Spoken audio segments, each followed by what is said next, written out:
Hello, welcome to Tempetual. My name's Chris, and I'm here today to tell you about an album. So I've just received the wedding album for a client that I did recently. We're going to unbox an album for a client that I shot the wedding of recently. This is the main album that I offer in all my packages, so I thought this would be a cool opportunity to look at it and see how cool it is, and hopefully it'll give you a little inspiration if you're planning on hiring a photographer, such as myself, to shoot your wedding and offer products like this. This is from a company called Queensberry, and specifically this is the Queensberry Flushmount album, which is my main album proposition that I offer in my packages because I think it offers the best combination of quality to price, and it's sort of the minimum that I would offer that shows my photography the way I want it to be presented. I do have a one more expensive option, which is the Queensberry Duo, which I'll explain some of the differences of while we're looking through this one. Usually when I receive an album like this, depending on how it is, I'll obviously sometimes contact the company if there was a problem with it. With previous album companies that I've used in the past, I might have had to do that, but with Queensberry, honestly, this is just a phenomenal company. They're so communicative, they solve everything immediately. They sent me from New Zealand, which is where they're based, proof copies of a lot of these pages on the real paper for free before I received the album, just to make sure all the colours look perfect and everything before they went through with the actual final album. So it's just fantastic. Okay, don't know how I'm going to take this out. Let's just tip it. So, this is the presentation case that the album comes in. So there are upgrade options from this, but this is the standard option. This is the absolute minimum level of quality that you'd receive from any album that I produce. So we're going to have a little look at it. Well, let's commence. Satisfying box opening action. I have also received permission from Amy and James to go through this with you. Lovely little translucent, talking about Queensberry. Congratulations on the purchase of your Queensberry album. We guarantee its quality. It will give you and your family many years of enjoyment, although, like many other fine possessions, it needs to be carefully handled and cared for. Ensure your album stands the test of time. It is important that you treat your album with care. Prevention is always better than cure. Protect your album from knocks that could dent, scratch, or abrade the surface. Always use both hands when lifting it and never lift it by one corner. Okay, I'm not going to read this whole thing, but it's very cute, isn't it? I'll put that to one side. So we've got the album here in a little suede case. So I will just lift it up by this corner. To never lift it by one corner. Before proceeding, I can't do this with my hands because I have, greasy, disgusting human hands. I don't want to destroy this beautiful piece. So handily held by the PlayStation here, I'm going to put on my white gloves. These are the kinds of gloves that I wear whenever I'm handling prints, when I'm doing framing, and in this case, when I'm going through a client's album. This is going to be quite the look. But here we are.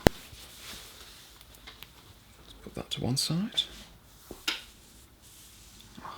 Gorgeous. This is a black vegan leather. Now, you can get these albums in a huge variety of materials and colours, and usually I give clients a full list of what the options are. And this particular finish is a rose gold embossed text on a vegan leather finish, and it looks fabulous. It's very nice. It feels soft. That you'd imagine most synthetic leathers would be plasticky and vinyl-y. This isn't that. This is what Queensberry call their micro leather, which is actually a finish that feels like it could be from an animal, but it's not. It's got a softness to it. It's got a depth. You can press it, which is nice. Let's proceed. Every page is solid. So these are rigid pages that as we flick through will stay open. So it's not like, a cheap wedding album where it's curved in the middle like a book and you have to hold each page open. No, this lies completely flat. Look how perfect this is. It's just beautifully flat. Now, the images in here are a mixture of photographs that I've taken and that my second shooter on the day have taken. But we're not here to look specifically at my photography, we're here to look at the album. Obviously, I'll discuss my photography in other places. Although I can talk about my album layout. So the way that I like to design albums generally has images filling the majority of the space, and I encourage clients to get albums of this kinds of size. I can do larger ones by request, but this size I think is optimal. This is 14 inches by 10 inches, I think, which means when it's open, it's 14 inches high by 20 inches wide. And there are certain pages where I can use that to create one big expansive space. But here, as you can see, chronologically, as we go through the day, we've got getting ready photos as well of the groom and the groomsmen. This is on a paper called a Tintoretto finish, which is very textured. It's the kind of fine art paper that you just can't get for the majority of album companies. It's not just a shiny photo paper or a rigid cardstock that's had photos printed on top of it. This is fine art paper that's been mounted to a piece of card on both sides. So on the ridge here, it is 2 sheets of fine art paper that have been sealed to a rigid piece of card, and it just opens in the most satisfying way, perfectly 180 degrees.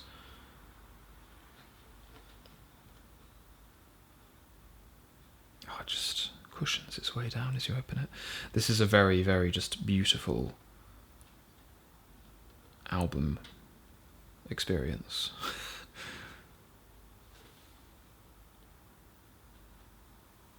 This paper really gives off a richness. Oh, I love this photograph. You can see the highlights and the shadow detail. I really like how it makes my photographic style look, and my editing style.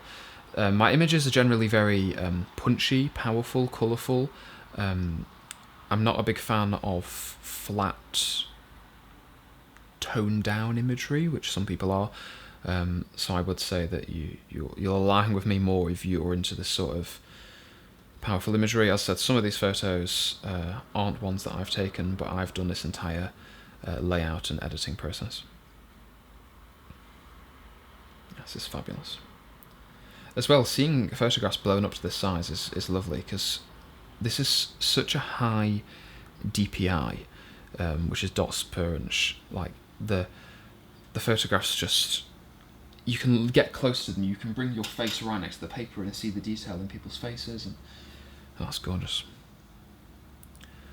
Also, as you, not that you can tell, but I'm currently shooting this at 8K. The reason that's interesting is that on the wedding day, I also shoot a lot of video. You can pay for video services, but even if you don't, I'll also shoot video clips, because 8K video is like a 33 megapixel photo for every single frame. So I'll often shoot video clips that I can pull still frames from, and that's what this one is. And the photographs from video can still look phenomenal with this kind of equipment anyway. This is an interesting layout. I don't do very much of photos on top of other photos. I use it very sparingly. Here I thought it was a nice example because in the foreground of this one image that fills the entire spread here, there's dead space. It's dark. It's a wooden door leading into the ceremony room. So I thought I'd place some extra images around it, and I really like this layout. I think it's very effective, and it's a nice way of demonstrating that when you've got a big album that opens flat, you can really spread an image across the entire spread, and it's just really nice.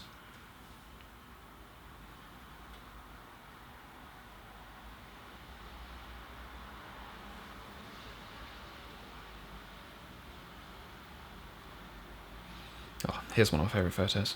The clients also have this one as a print in their home at the moment. This is an archway that was at the venue, obviously, and oh, it looks so good on this paper. The texture of this fine art paper just gives a lot of life to the negative space in the images, which is great. Even just like black spaces, like in the shadows, it just gives it extra visual interest, and I love it. Group shots. Now, I should point out, I'm not a big group shot person. I don't really like group shots. I don't really like doing group shots. I think they're often very, very cheesy. And thankfully, a lot of my clients don't care too much about group shots, but we do some anyway by request, especially when family are interested in them. So we just did a few group shots here, and I actually had my second photographer shooting some closer, wider angle group shots where I was really, really far away using a very long lens because I wanted to get a unique perspective. I think you have to put a spin on it if you're going to be doing group shots. So I was really far back using 200mm lens and trying to get some reflections off this pond that's in the venue's gardens. And the entire frame here is vertical. You can see the outer focus reflections here, and then the actual group shot up here. Same thing there. And then my second photographer, who was closer, who took some of the in-between shots, so we've got them spaced out there, especially some more casual ones, little in-between moments. But like the main group shot of all the guests, a group shot of the immediate bridal party. It looks really good. This is an advantage of having a large print or a large album, is that you can have an image which is large and has lots of other stuff going on, context, surroundings, in this case, the grounds, and still be able to see the detail, still be able to look individually at faces and see what's going on. I just think that's fabulous. Detail shots. Cake.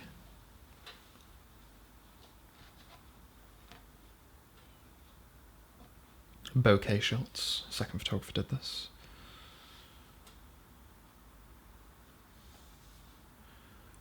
Nice filling the frame. It's nice to have the contrast between going from a few images where there is some white space where you can really see the texture of the paper. It anchors your eyes to give you an idea of what white looks like, and then have a spread that goes all the way to the edges and you can really dig into it. I'm also very conscious of what runs along the gutter line because we've got this like millimetre of space in the middle, so you don't want to put someone's face on it, but it looks really good.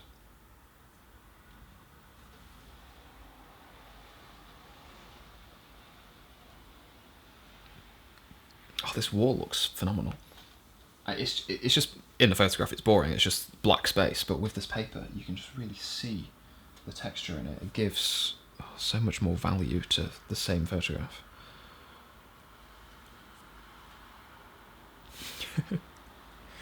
This is Amy and James FaceTiming their dog. This is very cute.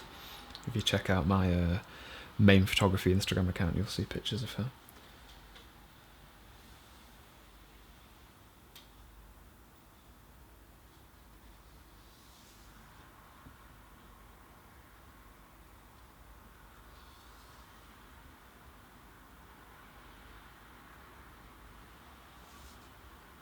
The way these pages open is so nice. Oh, this is a beautiful portrait. Once again, reflection in the water, cherry blossoms.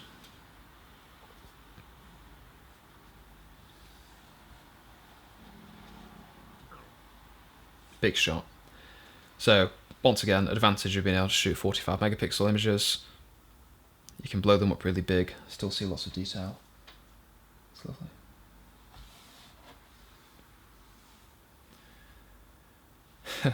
I'm a big fan of long focal lengths. I'm often further away from the subject, shooting through things, trying not to get involved, trying to not interrupt people and disturb the moment, so a lot of these images are shot from further away and you really get nice moments of interaction. They like their cars. So do I. Well, the MX-5 anyway. It's cool, the cherry blossoms.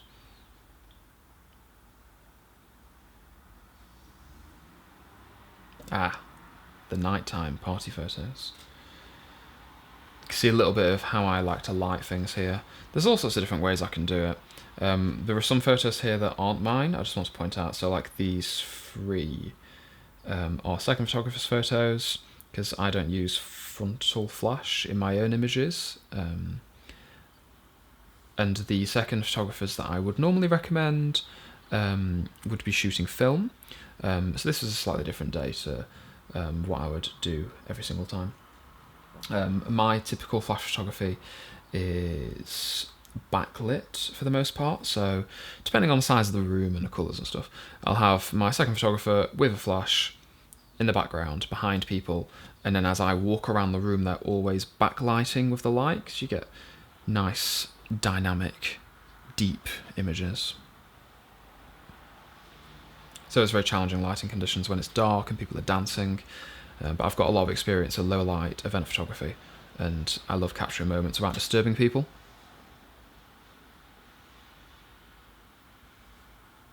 Nice portraits here. So this is a little after hours portrait session. Lovely big cherry blossom here, framing them, closer up photos, vertical photos, just trying to fill the space.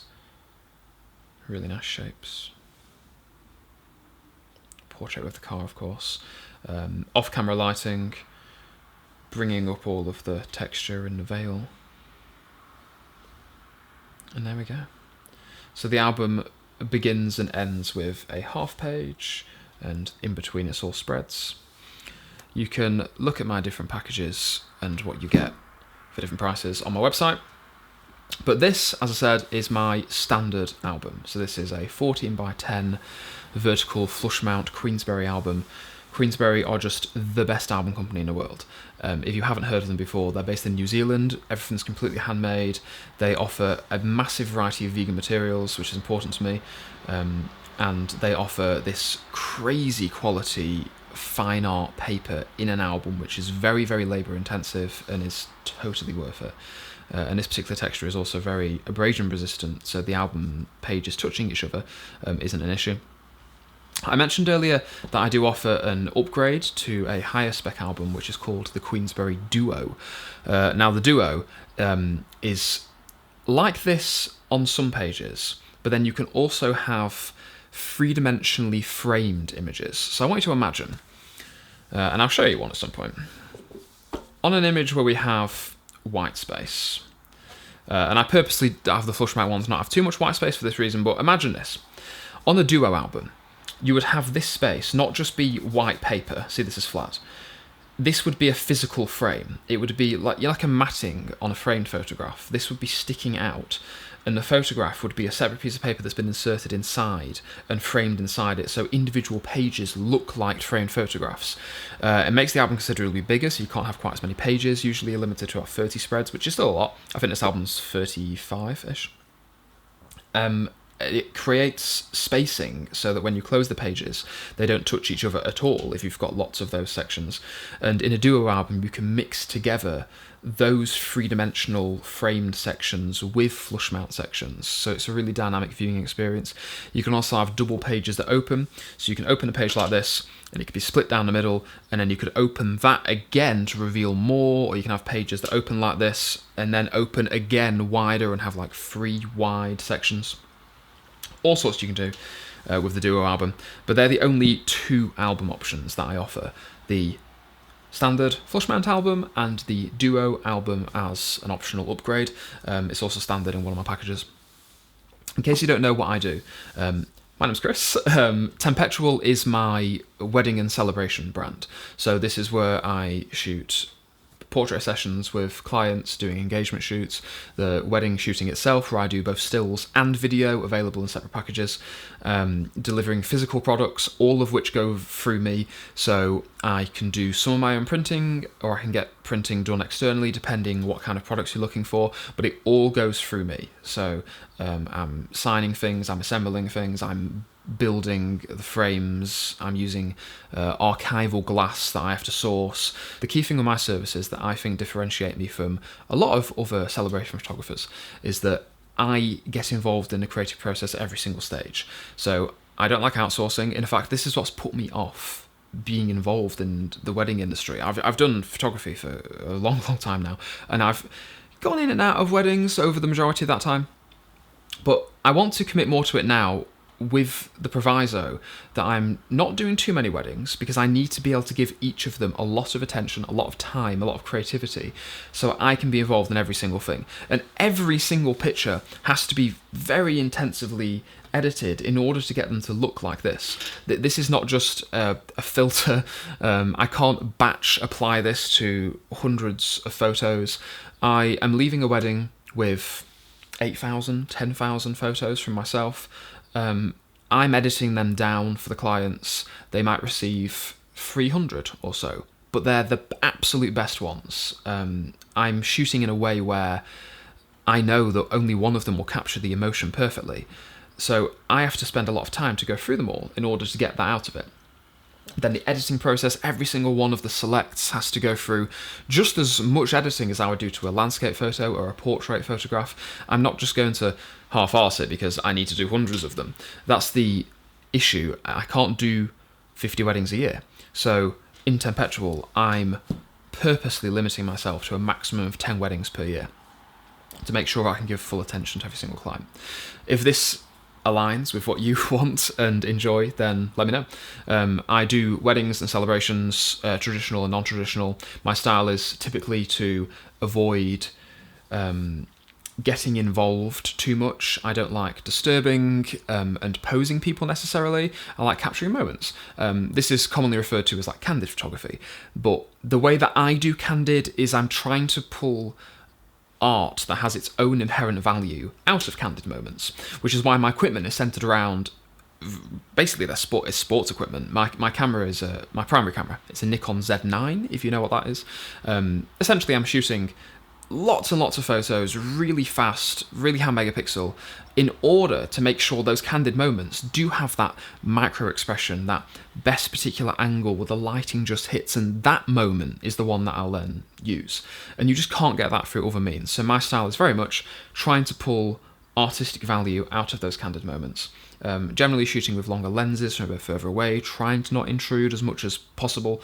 As I said, I'm not a big fan of group shots, but I can do them if you need the group shots doing. I also prefer with clients if they tell me who the important groups are or important people are who are going to be at a wedding or celebration event. And rather than posing them, I'll just look for when those people are naturally interacting with each other. And I'll try to capture images of those in a natural interaction. Or if I am doing a portrait session, I might set up lighting, I might find a location, I might give people an idea of what I want them to do, the couple in this case. But I don't want to pose them exactly. I want them to interact. I want to give them a bit of direction, a bit of motivation, and then capture a genuine interaction.